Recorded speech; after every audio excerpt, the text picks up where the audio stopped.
나는 양을 위하여 목숨을 버리노라 라고 그렇게 말씀을 하셨습니다.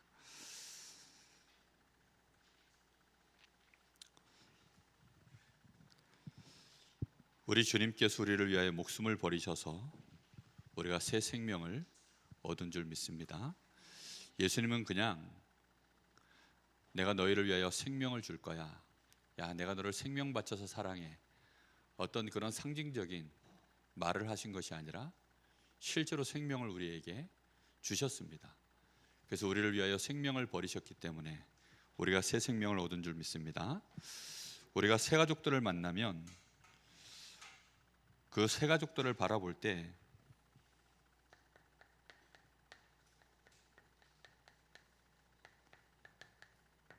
반드시 이 눈을 가지고 쳐다봐야 됩니다.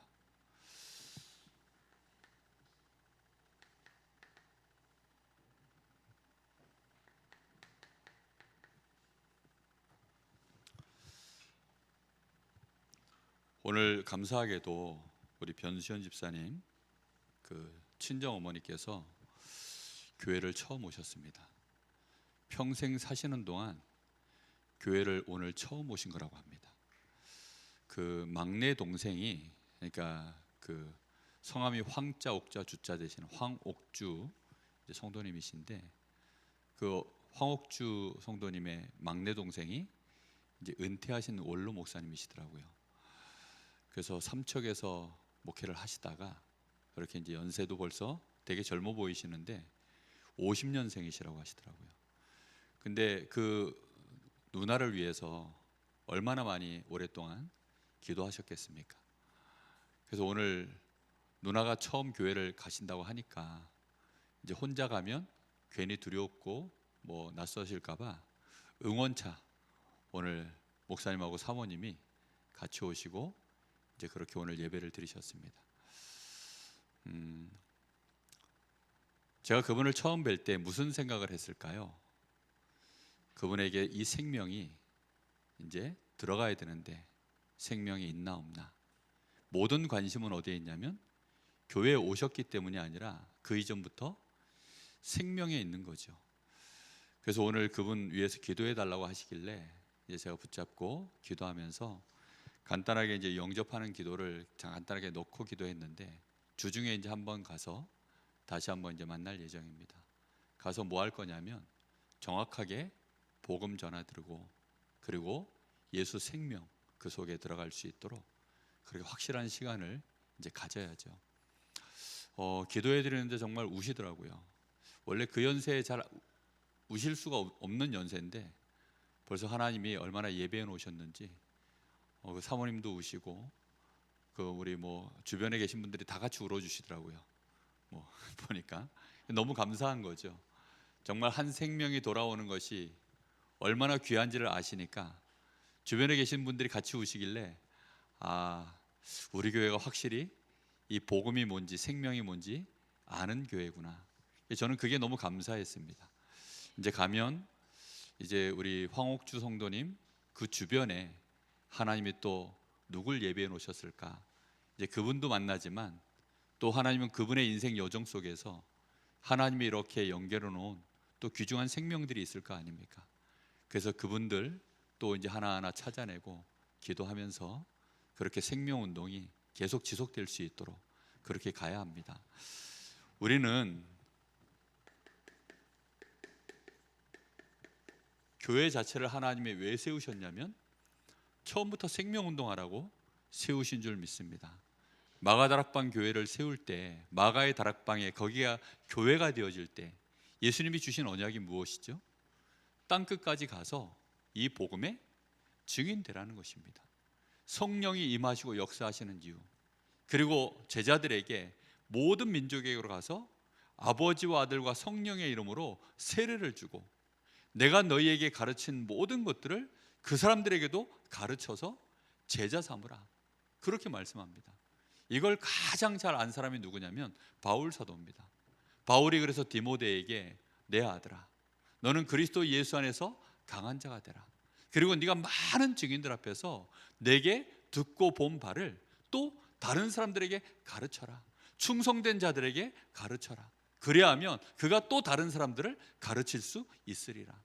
바울 사도 가슴 속에 평생에 뭐였냐면 이 생명운동이 계속되는 것입니다.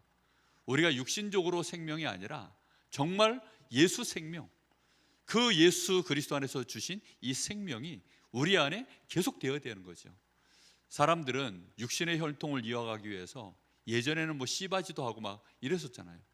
근데 지금 우리는 육신의 혈통이 아니라 육정으로나 이 혈통으로가 아니라 하나님의 뜻으로 하나님이 우리에게 주신 이 생명운동이 이제 우리를 통하여 계속되어져 가야 될 줄로 믿습니다. 우리가 왜 생명운동합니까? 우리에게는 다른 동기가 없어요. 교회 부흥도 아닙니다. 정말 교회에 자리 채우려고 하는 것이 아니라 나가서 우리가 이 복음을 전하고 그 한 생명이 교회에 오지 않아도요, 우리는 이 복음을 계속 전하고 빛을 발해야 되는 것입니다. 왜입니까? 우리에게 하나님이 주신 구원이 있는 것이 아니라 하나님이 우리에게 주신 구원의 은혜가 있기 때문입니다. 우리는 단순히 구원을 받은 것이 아니라 이것이 얼마나 큰 은혜인지를 우리가 진짜 알기 때문인 거죠. 그리고 우리의 동기가 있다면 딱 하나입니다. 오직 그리스도. 정말 이 사람에게 그리스도 있느냐? 이 사람이 정말 그리스도를 아느냐? 이 사람이 그리스도께 완전히 정말 무릎을 꿇었냐? 그리스도가 이 사람에게 생명이 되었느냐? 그리스도가 이 사람에게 능력이 되었느냐? 그리스도가 이 사람의 인생의 비전이 되었느냐? 그리스도로 말미암아 살아가야 될 모든 이유가 그리스도 안에서 정말 나와졌느냐? 우리는 그거밖에 없는 거거든요. 우리의 24시 속에 우리는 이 그리스도의 가장 중요한 25시 양의 문이 된다고 했습니다. 진성민 목사가 여의도의 교회를 개척하면서 교회 이름을 양문교회라고 지었어요. 교회 이름이 양문교회입니다. 오늘 읽었던 요한복음 10장에 그 말씀을 배경으로 해서 양문교회라고 이름을 지었어요. 그래서 제가 모른 척하고 교회 문이 두 개냐, 교회 문이 뭐 양쪽으로 달렸냐, 그래서 양문교회냐고 모른 척하고 했더니 그 요한복음 10장에 나온 또 장난한 걸 갖다가 또 뭐라 그럽니까, 다큐로 봤네 이러면서 제가 농담을 했는데, 정말 우리는요 생명운동 이게 답니다. 우리의 동기가 있다면 생명 되시는 그리스도, 들어가면 생명 얻고 들어가면 나가며 꼴을 얻고 정말로 자라나고 축복을 누리는 그 모든 응답의 문, 오직 그리스도 한 분이십니다. 그래서 우리의 동기는 사실은 정말로 내가 복음 가졌다면, 내가 구원 얻었다면 이건 당연한 것입니다. 이건 당연한 것이기 때문에 우리의 양심인 거죠. 정말 내가 받은 이 구원, 이걸 어떻게든지 전해야 되는데 어떻게 전하면 됩니까? 그래서 우리에게 필연적으로 너무너무 이 복음을 전하고 싶으면 우리는 필연적으로 그래서 훈련이라는 걸 받는 것입니다. 훈련을 위한 훈련이 아니라 복음 전하려고요. 이 사람이 어떻게 하든지 나를 통해서 이 복음 전달받았으면 좋겠다. 그도 안 되면 어떻게 하죠? 사역자를 붙이는 겁니다. 그도 안 되면 우리 교회 와봐라 하는 겁니다. 방법이 없어요. 어떻게 하면 됩니까? 정말로 당연히 내가 이 복음 때문에 어떻게 하든지 이 복음, 내가 받은 이 구원의 은혜를, 이 은혜가 너무나 크니까 이 은혜 때문에 내가 이 복음을 전하려고 하니 내 마음속에요, 어떻게 하면 이 복음을 전하지? 그럼 모든 시간이 은혜의 시간이요, 그 자체가 나에게는 훈련이 되는 줄로 믿습니다.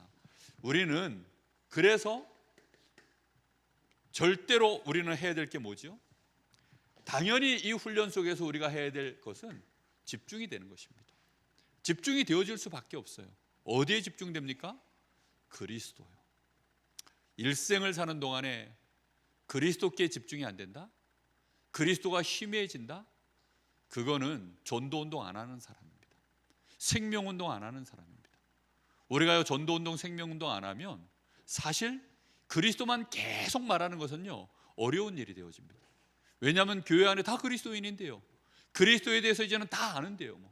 그런데 교회 안에 계속 새 생명이 들어오고 현장에서 내가 이 새 생명 운동 계속하고 이러면 말할 수 있는 게 뭐밖에 없죠?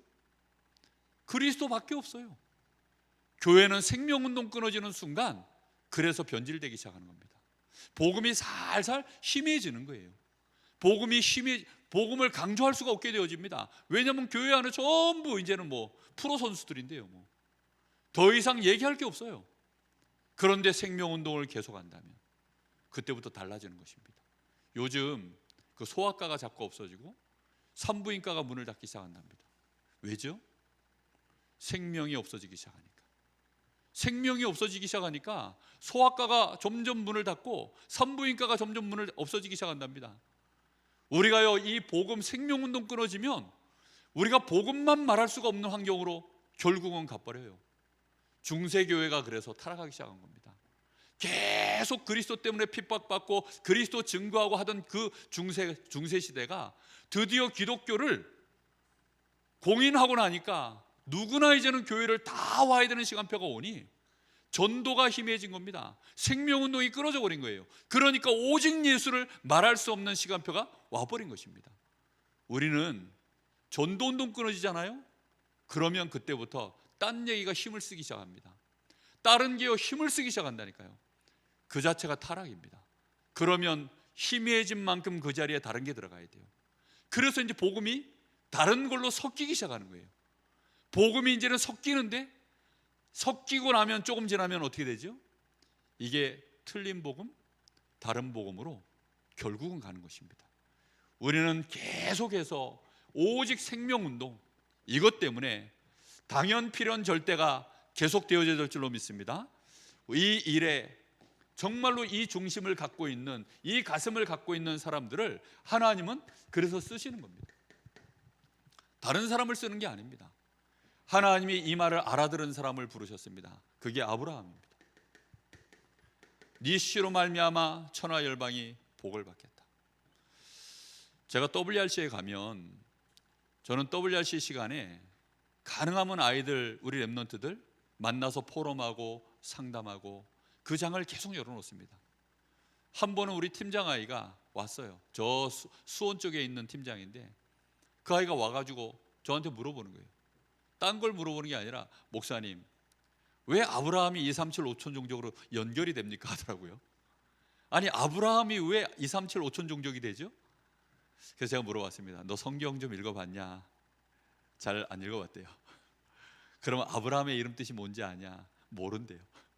그럼 아브라함을 하나님이 언제 불렀는지 성경에 어디쯤인지 아냐? 모른대요. 창세기 12장에 보면 하나님이 아브라함 처음 부르실 때부터 너를 복으로 삼고 너를 열방, 네 씨로 말미암아 천하 열방이 복을 받도록 만들게 하시겠다, 이랬다. 그 아브라함이 이름이 열방의 아비란 뜻이다. 그 사라, 그 원래 사레였는데 사라로 그 이름을 바꿔주셨는데 열국의 어미라는 뜻이다. 처음부터 하나님은 우리를 부르실 때 세계복음화다. 그 이름 속에 237이 들어가 있는 것이다. 정말 이 비밀을요, 아브라함은 처음 부름받을 때부터 그 237이 들어가 있었어요. 아브라함은 네 씨로 말미암아 대적의 문을 얻으리라.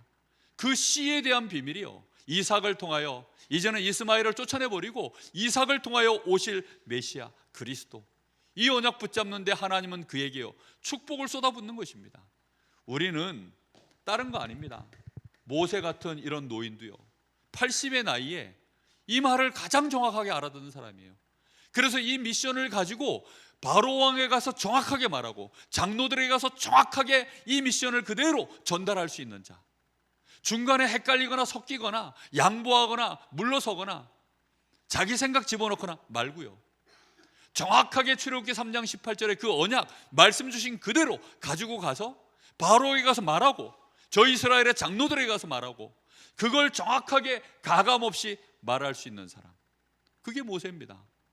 이 모세를 통하여 하나님은 생명운동의 모든 배경을 만드신 줄 믿습니다. 우리는 이 초대교회 당시에 베드로 같은 인물 보십시오.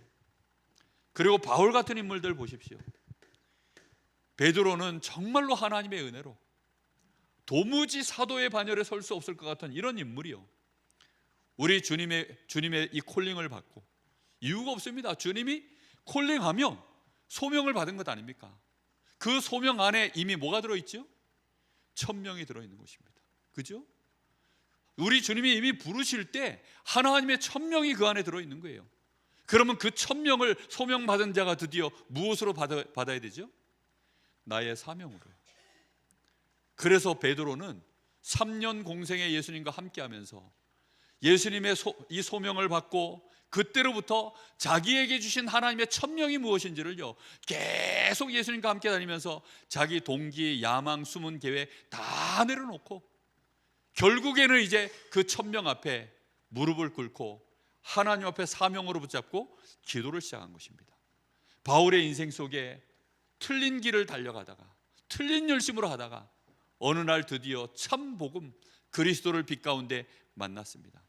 만나는 그때로부터 모든 동기가 바뀌었어요. 이 복음 증거하는 일. 오늘 우리 정재윤 집사님 대표기도 하실 때 갈라디아서 2장 20절 그 말씀을 고백했죠.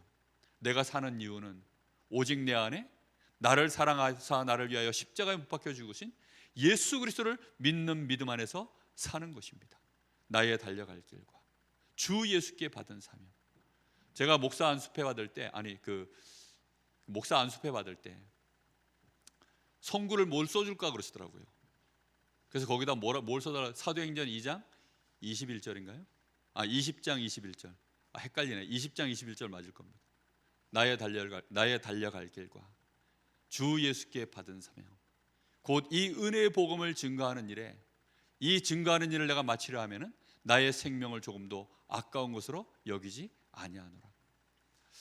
허봉순 목사님이 그 교회 담임 목사 이제 교회 이렇게 설립 예배를 드리는데 담임 목사 취임패를 해드려야 돼요. 제 노예에 서기다 보니까 저보고 그걸 준비를 하라 그러더라고요. 그래서 제가 거기다가 물어보지도 않고 똑같은 걸 써놓습니다. 나의 달려갈 길과 그거 하라고. 허봉순 목사도 그 부천 지역에서 나의 달려갈 길을 오직 복음 전하는 일에 생명도 아까운 것으로 여기지 않냐고 그거 띠라고. 그런 마음으로 기도를 담아서 그 패에다가 그렇게 기록해서 전달을 했습니다. 우리는 동기가 다른 게 없습니다. 정말로 예수 생명, 이 생명이 있어야 되니까 예수가 그리스도. 우리는 이 새로운 생명이 언제 일어납니까? 우리를 통하여 여러분 가장 많이 우리의 삶 속에서 벌어져야 될 응답입니다. 예수가 그리스도로 영접되어지는 일입니다. 여러분 내 속에 이 생명 들어가야 돼요. 이 생명이 답니다. 이 생명이 들어갈 때 예수가 영접되어질 때 그 속에 영원한 생명, 하나님의 생명, 새 생명이 들어가는 것입니다. 그때의 그 속에 누가 들어가죠? 하나님의 성령께서 내 안에 내주하고 인도하시고 역사하심이 시작되어지는 것입니다. 왜 이 생명이 그토록 중요합니까? 생명이 그토록 중요한 이유는 우리가 생명을 빼앗겼기 때문입니다. 우리의 생명이 죽어버렸기 때문입니다. 언제 그렇게 되어졌죠?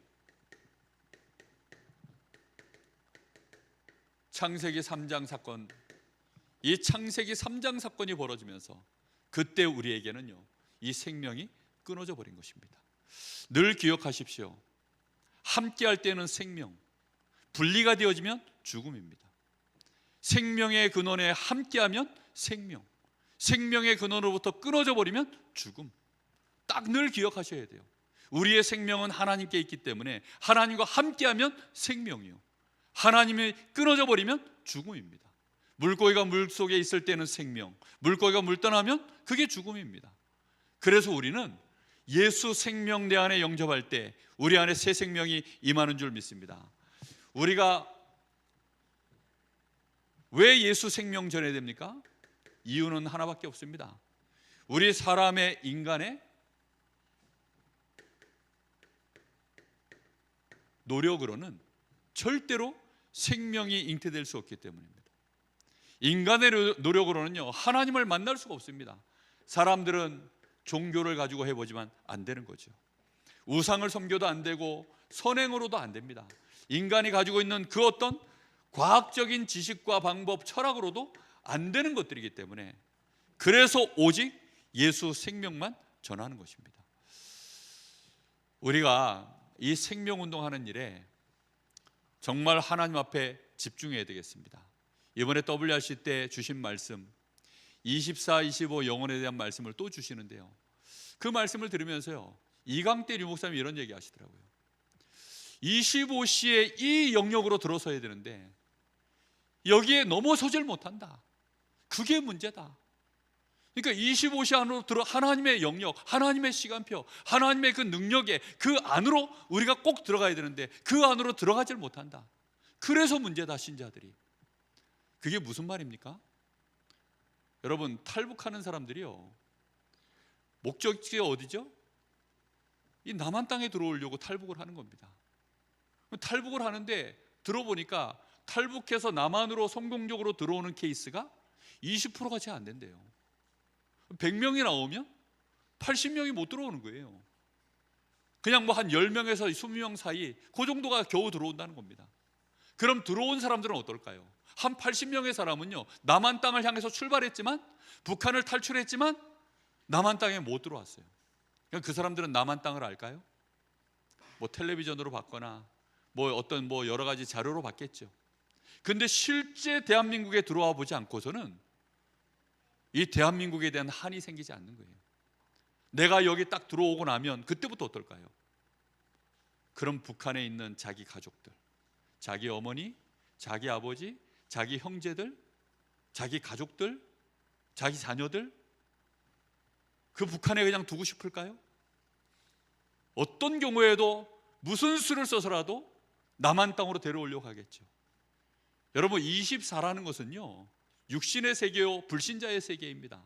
거기에서 우리가 하나님을 바라보고 25의 기도를 하는 게, 그게 24 기도라는 뜻이고요, 정말로 25시의 그 역사를 체험하는 그 안으로 들어가지 않으면 우리도 모르게 또 24시 안에 안주해 버립니다. 우리의 육신의 수준에 그냥 안주해서 인생을 또 살아가요. 나는 복음을 들었으니 됐지, 나는 복음을 알았으니 됐지, 이만큼 내 인생 속에 예전에 나도 한때 복음 전했으니 됐지. 과거형으로 가면 절대 안 됩니다. 25 안에서 우리는 24를 항상 바라봐야 돼요. 우리는 25 안에서 하나님의 역사와 하나님의 시간표 속에서 내 현장을 항상 보는 이 눈을 열어야 됩니다. 오늘 오전 예배 메시지가 그거거든요. 우리가 이 눈을 못 뜨면요, 똑같이 24 안에 어느 날 졌습니다. 젖어들기 시작하면요, 나도 모르게 같이 염려하고 있어요. 나도 모르게 같이 두려움 속에 사로잡혀 있습니다. 나도 모르게 불신앙하다가 결국은요, 내 인생이요 제자로 살아가는 것이 아니라 무리로 떨어지는 거예요. 한 번 어떤 랩런트가 물어봐요. 자기는 무리로 살고 싶대. 저한테 자기는 무리로 살고 싶대. 가능하면 전도 선교 이런 거 안 하고 무리로 딱 살고 싶다 그러더라고요. 그래서 제가 그 말을 듣는데, 주여, 일단 한 대 패고 시작할까 이런 생각을 하다가 정말 하나님 앞에 기도했습니다. 기도하고서는 모든 걸 제가요 딱 마음을 다시 이제 정리하고 기도하고, 하나님 나에게 지혜를 주십시오. 이 랩런트에게 뭐라고 얘기해야 되겠습니까? 그래서 묻기 시작했어요. 너 무리로 살아간다는 말이 뭔지 아냐?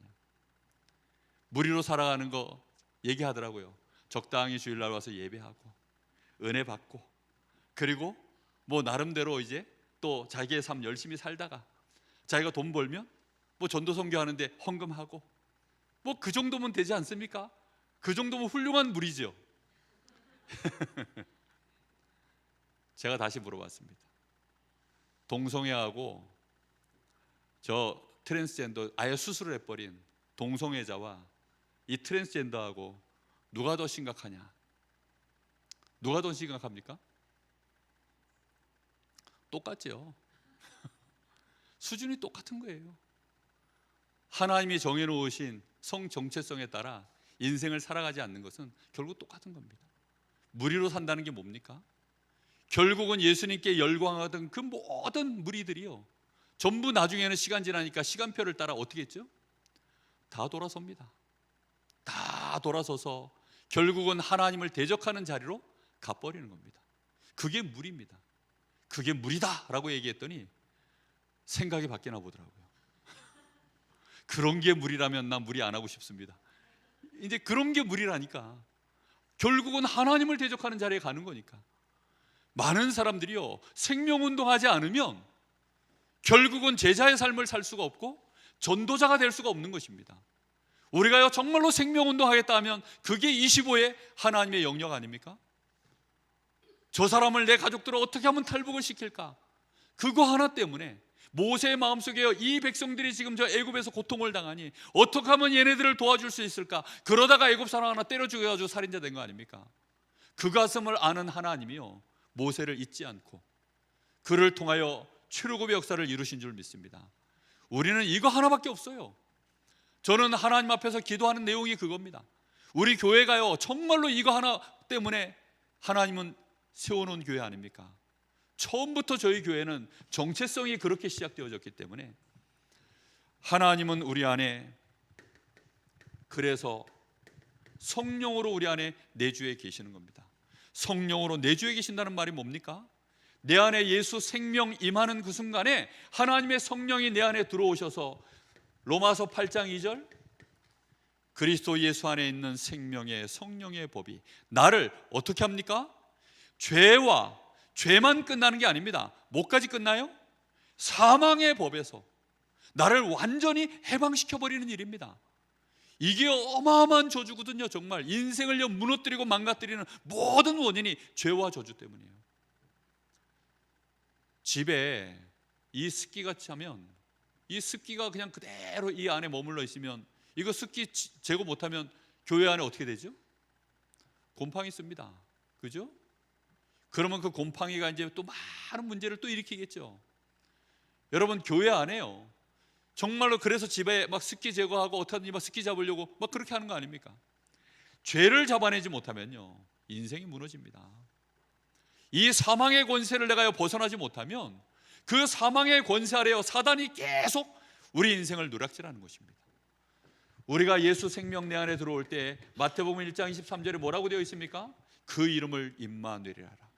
예수의 이름이 임마누엘입니다. 그 이름의 뜻을 해석하면 무슨 뜻입니까? 하나님이 우리와 함께 하시다. 그게요, 임마누엘, 예수 생명 성령이 내 안에 임하시는 뜻입니다. 우리 주님이 마태복음 28장 20절에 하늘과 땅의 모든 권세를 내게 주셨으니 내가 너희와 세상 끝날까지 항상 함께 있으리라. 이 축복을 누리는 것이요, 예수 생명 운동하는 것입니다. 예수 생명 자체가 25의 사람인 줄 믿습니다. 우리는 25의 축복이 우리 안에 회복되어진 거예요. 그래서 우리는 이 생명 가지고 이제는 24의 현장에 모든 사람을 살리는 인도를 누리는 것입니다. 요한복음 14장 16, 17절에 그래서 하나님은 우리 안에 성령으로 항상 함께 하시는데 그 기한이 언제냐? 영원토록 함께 하신다고 했습니다.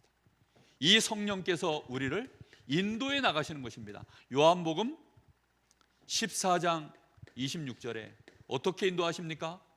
보혜사가 되셨어요. 우리가 연약한 줄 아시기 때문에 보호하시고 우리에게 때를 따라 돕는 은혜를 부으시고 우리가 미련하고 모자란 거 아시니까 우리에게 지혜를 부으셔서 우리를 인도해 나가시는 줄 믿습니다. 여러분, 성령을 믿으십시오. 성령의 이끌림을 받으십시오. 성령이 나를 주관하실 수 있도록 나를 내어드리십시오. 여러분의 시간을 좀 충분히 하나님 앞에 내어드리십시오. 여러분의 두려움, 절대 불가능 이런 거 있습니까? 정말로 하나님 앞에 좀 내어놔 보세요. 그리고 맡겨보세요. 그리고 기다려보세요. 그러면 하나님은 우리에게 보혜사로 역사하실 줄로 믿습니다. 그게 예수 생명 가진 자입니다. 이 새 생명을 가진 자는 그래서 제일 중요한 게 뭐냐면 믿음입니다. 믿음을 심어야 돼요. 참 진짜 자칫 잘못하면요, 믿음 떨어지는 말 한마디가요 정말 사람을 완전히 망가뜨립니다. 10번 잘하다가도 한 번 잘못하면 사람들은 그 한 번을 기억하잖아요. 그게 왜 그런지 압니까? 그게 우리가 가지고 있는 죄성 때문이에요.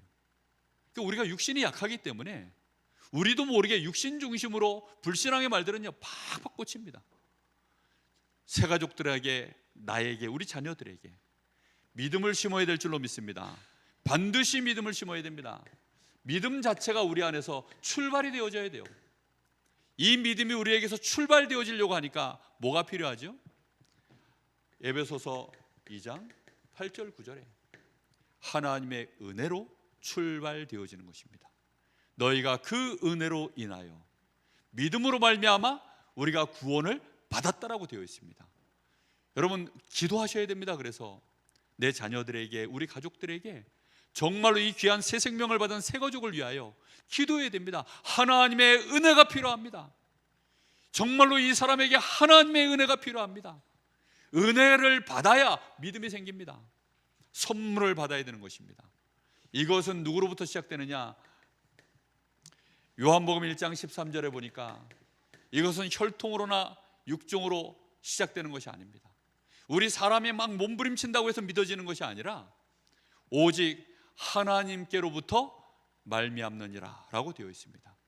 하나님이 우리에게 믿음을 주셔야만 되어지는 줄 믿습니다. 이 사실을 붙잡고 우리는 기도하는 것입니다. 믿음이 출발되어지면 그 안에 이제 채워내야 될 믿음의 내용들이 있습니다. 우리 자신 한번 점검해 보십시오. 나에게는 과연 이런 믿음이 있는가? 우리 안에 어떤 믿음이 있어야 됩니까? 요한복음 3장 6절에 육으로 난 것은 육이요 영으로 난 것은 영이니. 요한복음 6장 63절에는 뭐라고 되어 있냐?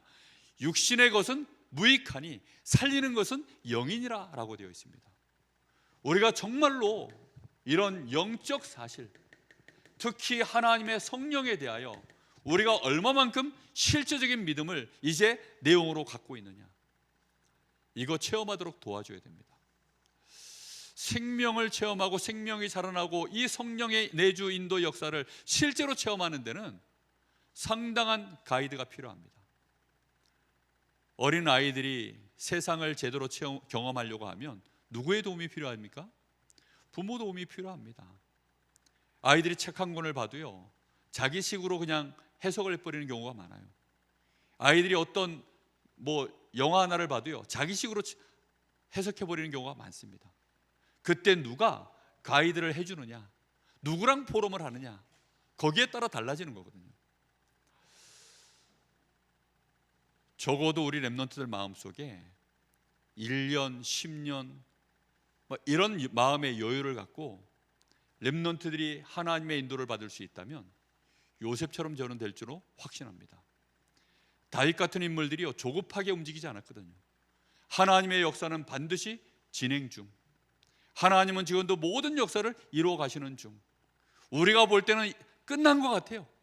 이 정도면 완전히 성공했구나, 이 정도면 완전히 망했구나, 우리가 볼 때는요 끝난 것 같습니다. 그러나 여전히 렘넌트들은 뭐 하는 중입니까? 진행 중입니다.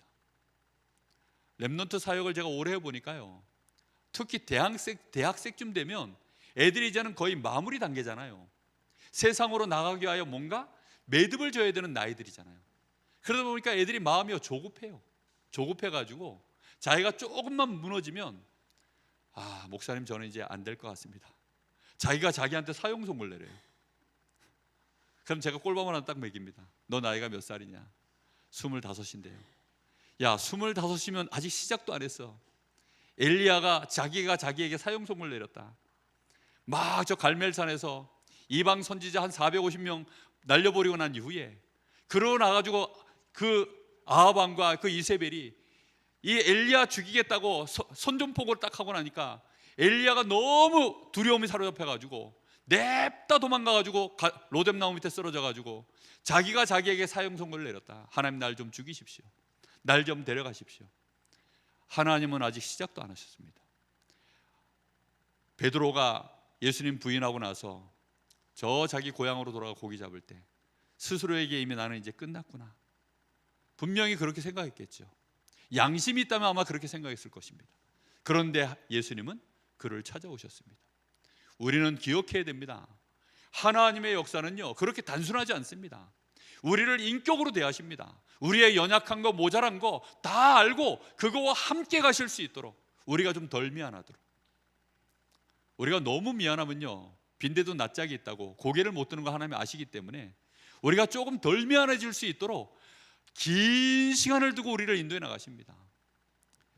막바로 우리 속에 들어있는 죄 끄집어내가지고 아이고 이 죄 봐라 죄, 이렇게 안 하십니다.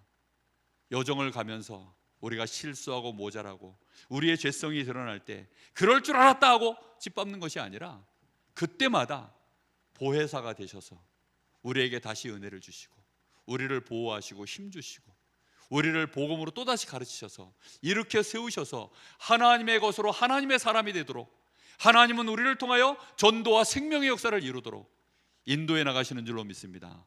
이게 우리 속에 굳건히 들어가야 있어야 될 믿음입니다. 이게 믿음의 내용이에요. 기준을 절대로 어디에 두지 않도록 해야 되느냐? 육신에 두지 아니하도록. 기준을 육신에 두는 순간요, 망합니다. 진짜 행위 쪽으로도 빠지고 열심으로도 빠지고 수준으로 빠지고 그렇게 빠져버립니다. 어디에 기준을 두는 것입니까? 하나님의 영에 있음을 믿습니다. 우리는 세상의 영을 받지 아니하고 하나님께로부터 온 영을 받았으니 라고 분명히 선포되었습니다. 로마서 8장 2절에 우리 안에는 예수 생명, 이 생명의 성령의 법이 우리 안에 임해 있는 줄로 믿습니다.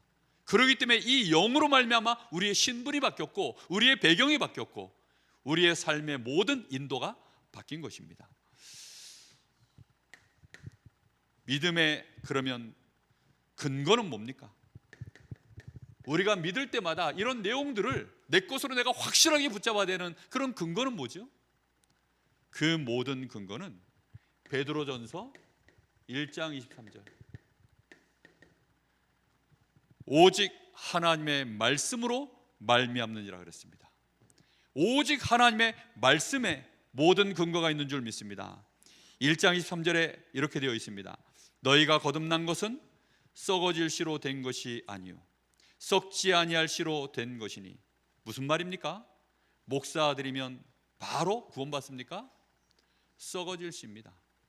무슨 말인지 이해됩니까? 장로의 아들이면 바로 이 아이가 구원받습니까? 아닙니다. 썩어질 씨입니다.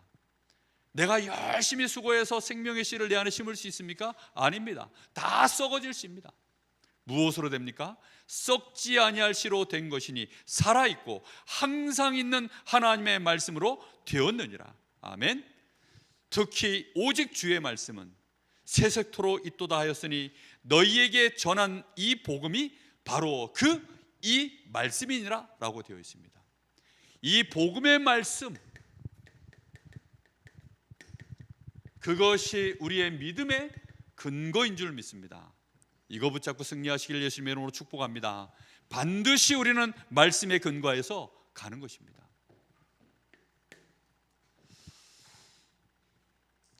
이 믿음을 가진 자, 생명 가진 자는 의무가 있습니다. 의무이면서도 되어지는 축복이 있습니다. 생명 가진 자는 반드시 뭐가 일어나죠? 자라나는 것입니다. 그래서 진짜 중요한 건 뭐냐? 그래서 가장 신경 써서 봐야 되는 게 뭐냐면 이 사람이 과연 거듭났냐 안 났냐. 저는 그게 제일 관심사거든요. 죄송하지만 오늘 오신 원로 목사님도 제 마음에는요, 이분이 거듭나셨나 안 나셨나, 그분을 무시하는 얘기가 아닙니다. 이게 너무 중요하니까. 안 그렇습니까? 이게 너무 중요한 거예요. 사모님 보면서도 거듭나셨나 안 나셨나 들으시면 막 경을 칠 얘기인데 이거는 그만큼 중요하다는 의미거든요. 정말 그렇습니다. 저는 제 자녀들 쳐다볼 때도 얘 속에 진짜 예수 생명이 있나 없나, 저는 우리 자녀들 찾아볼 때도요, 이 속에 정말로 거듭났냐 안 났냐. 거듭난다는 말이 뭐죠? 니고데모가 물어봅니다. 네가 물과 성령으로 거듭나지 않고서는 하나님 나라 들어갈 수 없다. 그랬더니 사람이 늙었으면 어떻게 모태에 또 들어갔다 나오겠습니까? 그때 예수님이 하신 말씀이에요. 사람이 육으로 남은 결국은 아무리 육신으로 나본들 그건 육에 불과해요. 거듭난다는 말은 뭐지요? 영으로 다시 태어난다는 것입니다. 예수 생명 내 안에 들어가서 하나님을 만나서 하나님의 생명이 내 안에 임할 때 우리의 영이 영생을 얻게 되는 줄로 믿습니다. 우리 사람은 창세기 1장 27절에 분명히 하나님의 형상으로 만들어졌어요. 다시 말하면 영이 있고 그리고 하나님이 창조하신 세상을 다스릴 수 있도록 육신과 함께 주신 겁니다. 그래서 우리 사람의 생명은 영과 육, 이 두 가지가 들어있는 겁니다. 영의 생명이 있고 육신의 생명이 있어요. 근데 진짜 생명은 어디에 있죠? 정확하게 진짜 생명은 영입니다. 근데 우리가 이걸 알아듣게 하려고 하니까 거듭나야 된다라고 예수님이 표현하신 거예요. 거듭난다는 말은 뭐지요? 한 번 말하고 또 말할 때 내가 거듭 말한다 이렇게 표현하잖아요. 그런 것처럼 우리가 부모에게서 육신이 한번 태어났습니다. 근데 우리의 영은 어떻게 되어 있죠? 죽어서 태어난 것입니다. 하나님을 떠난 상태에서 죄인으로, 마귀 자녀로, 지옥의 배경 속에서 그렇게 태어난 거예요. 그래서 이 영이 하나님의 말씀과 예수 그리스도의 이 생명으로 다시 태어나야 될 것을 말씀하신 것입니다. 이걸 새 가족들이 반드시 알아야 되고 우리 렘넌트들이 알아야 되는 것입니다. 죄와 허물로 죽었던 너희를 살리셨도다. 우리는 죄와 허물로 그 영이 죽어버렸는데 이제는 그리스도 안에서 우리가 새 생명을 얻고 살아난 줄로 믿습니다. 요한복음 3장 3절에 그래서 예수 그리스도를 내 안에 영접해 드릴 때 물과 성령으로 내 안에 새 생명이 거듭나는 그런 역사가 일어나는 것입니다. 그리고 이 생명을 받으면 생명 받은 자는요 양식이 있어요. 그 자라나는 양식이 뭐죠? 율법의 말씀 아닙니다. 복음의 말씀인 줄로 믿습니다. 이 신령한 젖, 이것을 어린아이 때 사모하고 이것을 계속 먹을 때 자라나게 되어 있습니다. 그래서 아까도 읽어드렸죠. 베드로전서 1장 23절 25절.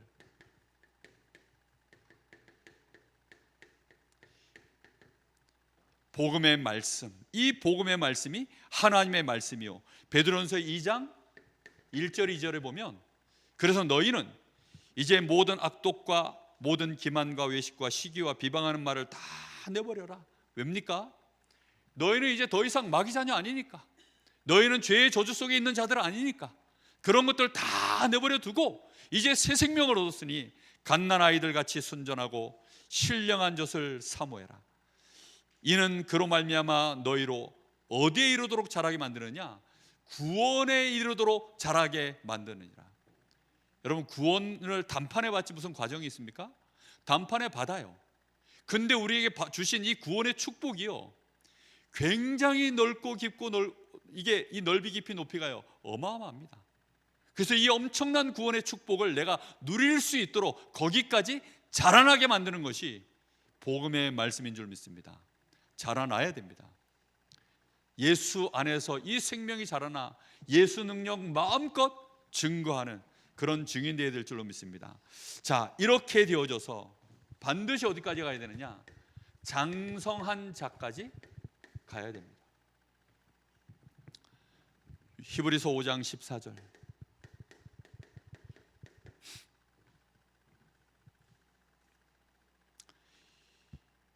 이는 젖을 먹는 자마다 어린아이니 의의 말씀을 경험하지 못한 자요 단단한 음식은 장성한 자의 것이니 그들은 지각을 사용함으로 연단을 받아 선악을 분별하는 자들이니라. 이제 이런 사람들이 주의 일을 정확하게 구별해서 일을 맡길 수 있는 중직자가 되어지는 것입니다. 복음 안에서 생명이 잉태되어지고 그 생명이 자라나서 드디어 성숙한 자가 되어졌을 때 하나님의 이 단단한 말씀이 드디어 본인에게 체험되어지는 응답이 일어난 사람, 아직 어린아이들은요 이 신령한 말씀을요 체험치 못한 자, 경험치 못한 자다. 이 의의 말씀을 경험하지 못한 자다. 그런데 장성한 자들은 이것을 체험한 자들이다. 단단한 이 음식을 먹어도 능히 이제는 괜찮은 자들이다. 단단한 음식이 뭐죠? 교회 안에 있는 많은 이제 행정과 관련된, 교회 안의 규례와 관련된, 정말로 전도와 선교를 위하여 이제 뭔가를 실제로 헌신해야 되는 그런 많은 이런 시스템과 관련되어져 있는 이런 많은 말씀들이 있습니다. 그런 단단한 말씀들이 장성한 자들에게는요 이제 들어가서 그 안에서 목회도 하고 그 안에서 중직의 역할도 감당하고 그 안에서 전도와 선교를 위하여 모든 헌신을 할 수 있는 로마서 16장의 영적 싸움을 실제로 승리하는 그런 증인들로 자라나는 것입니다. 우리 교회에 이런 복음 안의 장성한 자들이 계속 일어나기를 예수님의 이름으로 축복합니다. 드디어 이 사람들이 어느 자리에 서야 되느냐? 증인의 자리에까지 서는 것입니다. 사도행전 1장 8절. 오직 성령이 너희에게 마시면 너희가 권능을 받고 땅 끝까지 이르러 내 증인이 되리라. 정말로 증인은요, 그때부터 뭘 남기느냐? 나를 따라하는 사람을 남깁니다. 그걸 제자라고 합니다. 요 증인은 그래서 전도자라고 합니다. 하나님이 가장 원하시는 게 뭔지 압니까? 제자를 남길 수 있는 전도자의 삶을 살아내는 그 장성한 자를 원하십니다. 예수님은 바로 이런 제자들을 남기셨어요. 어제 기도수첩 메시지입니까? 그 메시지에 세계 청년 수련회 1강 메시지던데, 그 메시지에 유 목사님이 이렇게 얘기하시더라고요. 예수님의 3년 공생에는 정확하게 말하면 서론에 불과하다. 예수님의 진짜 본론은 어디 있느냐? 12제자, 70인 제자에게 있다. 그 12제자와 70인 제자가 누굽니까? 제자를 남길 수 있는 전도자들입니다. 예수님은 거기에 모든 걸 다 거신 겁니다. 우리는 여기에다가 우리의 초점을 맞춰야 될 줄 믿습니다. 우리 교회 안에 목회자가 나와야 돼요. 우리 교회 출신들 중에 목회자가 나와야 됩니다. 우리 교회 출신들 중에 선교사가 나와야 됩니다. 우리 교회 출신들 중에 로마서 16장에 나와 있는 그런 중직자들이 일어나야 되는 것입니다. 그렇게 되어졌을 때 우리 교회는 하나님이 가장 기뻐하시는 교회로 올바르게 가는 것입니다. 전도운동이 많이 일어나서 새 생명 있고 막 그렇게 되어지는 거 좋은데요, 그 새 생명이 어디까지 가야 됩니까? 자라나서 그가 장성한 자가 되어져서, 그래서 그가 결국은 증인의 반열에 딱 서기까지, 이 선순환이 계속 돌아가져야 로마를 복음화하는 그 시간표까지, 우리 주님이 재림오시는 그 시간표까지 계속 가게 되는 줄 믿습니다. 자, 결론입니다.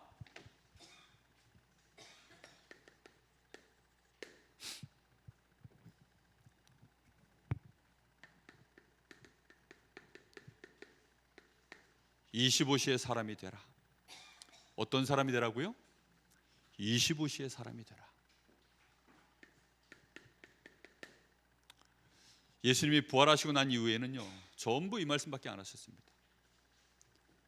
가서 치유해라, 귀신을 쫓아내라, 만민에게로 가라, 제자 삼아라, 땅 끝까지 가서 내 증인 되라, 내 어린 양을 먹이라. 전부 25의 사람들만이 할 수 있는 일들입니다. 하나님은 그리스도 안에서 우리를 창세기 1장 27절 하나님의 형상을 이미 회복시키신 줄로 믿습니다. 하나님의 형상이라는 말이 무슨 뜻입니까? 하나님의 존재를 표현할 때 우리는 25 영혼이라고 표현하죠. 하나님의 역사가 우리를 통해 진행되어질 때 하나님의 형상이 내 안에 회복되어진 증거가 나타나는 것입니다. 그래서 우리의 24 기도는 하나님의 형상으로 충만해지게 하여 주옵소서. 그걸 보고 7망대의 기도라고 합니다. 하나님의 성삼위 하나님으로 충만해지게 하옵소서. 보좌의 능력으로 충만해지게 하여 주옵소서. 과거와 현재 미래를 싹 다 살리는 그 능력으로 충만해지게 하여 주옵소서. 하나님의 성령의 충만 속에서 오는 5가지 힘으로 내 안에 충만케 하여 주옵소서. 정말로 공중권세 잡은 자를 이기는 그 능력이 내 안에 충만해지게 하옵소서. 이게요, 이 7망대가 내 안에요, 25의 기도로 24 내 안에 들어가 있어야 되는 것입니다. 이 축복 누리시기 바랍니다. 이 형상이 충만해져야 됩니다. 정말 나의 기도 속에 이 기도하는 시간이요, 가장 많아야 돼요. 사실은 이게 가장 많아지면 자연스럽게 창세기 1장 28절 이 축복은 응답으로 오는 것입니다. 창세기 1장 28절이 무엇입니까? 하나님이 우리 사람에게 주신 축복 아닙니까? 25의 축복이요. 생육하고 번성하고 충만하고, 몸부림쳐서 되는 것이 아니라 전부 되어지는 축복입니다. 우리는 짐승처럼 생육하고 번성하고 충만해지는 것 아닙니다. 무엇으로 되어지는 겁니까? 하나님의 형상으로 충만해졌을 때 하나님이 주시는 25의 응답의 결과로, 그 축복으로 생육하고 번성하고 충만해지는 것입니다. 거기서 더 나아가 어떤 일이 벌어집니까? 정복하고 다스리는 것입니다. 그게 우리에게 주신 25의 축복이에요. 세상은 어떻습니까? 마귀가 네피림으로 엄청나게 역사합니다. 말도 안 되는 일들이 우리 주변에는 계속 벌어지고 있습니다. 내 현장에도 벌어지고 있고, 내 가족 중에도 벌어지고 있고, 내 친구 중에도 벌어지고 있고, 그런 일들은 지금도 계속 일어나고 있습니다. 우리가 25의 눈을 뜬다면 25의 축복을 가지고 우리는 현장 살리는 꿈을 꾸게 될 줄로 믿습니다. 하나님은 그 조화가 만들어졌을 때 창세기 1장 31절에 보시기에 심히 좋았더라. 하나님은 보시기에 심히 좋은 에덴 동산, 이제 우리 주님을 통하여 이 땅에 재림지로 오실 때 이전에 있었던 모든 세상은 없애버리시고 하나님의 새로운 세상을 열었을 때, 하나님의 나라가 진짜 임할 때, 그때 하나님 보시기에 어떨까요? 보시기에 심히 좋았더라. 하나님은 영원한, 이 영원한 하나님의 이 나라,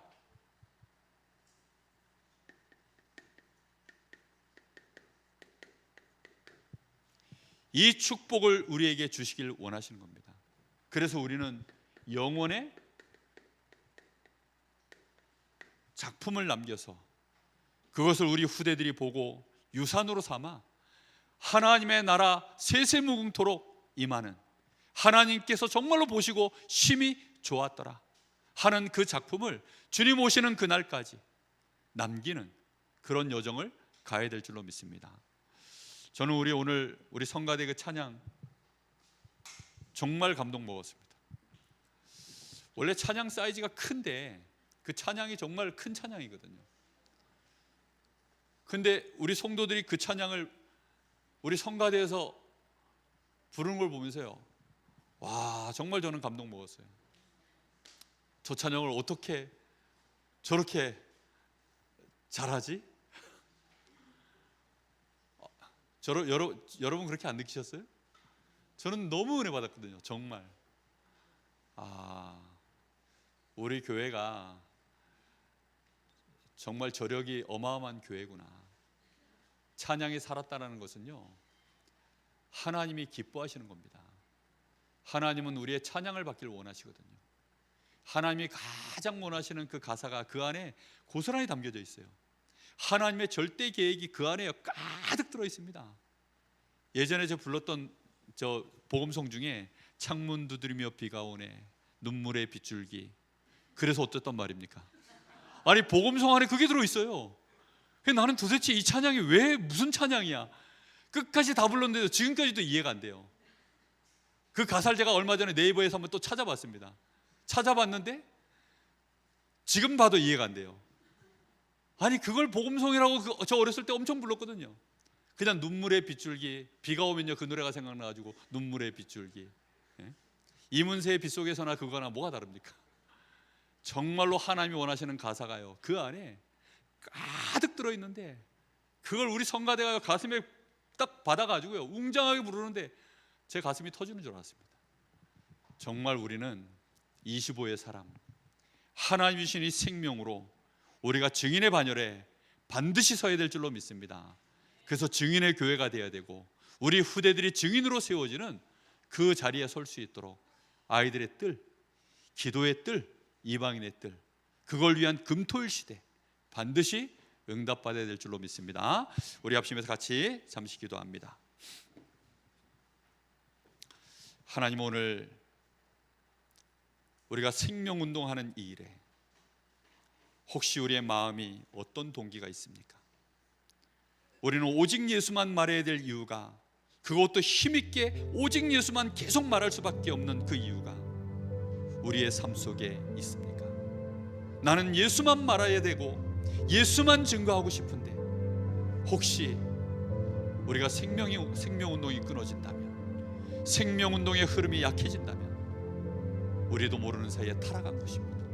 우리도 모르는 사이에 다른 복음이 될 수 있는 틀린 복음을 우리 후대들에게 남겨야 되는 그런 교회가 될 수 있습니다. 유럽 교회는 그래서 문 닫았고 미국 교회가 문을 닫았고 한국 교회가 힘을 잃어가고 있습니다. 주여, 우리 교회가 생명운동하는 교회로 일어서게 하여 주옵소서. 제자 남기는 교회 되어지게 하여 주옵소서. 전도자를 남기는 교회 되어지게 하여 주옵소서.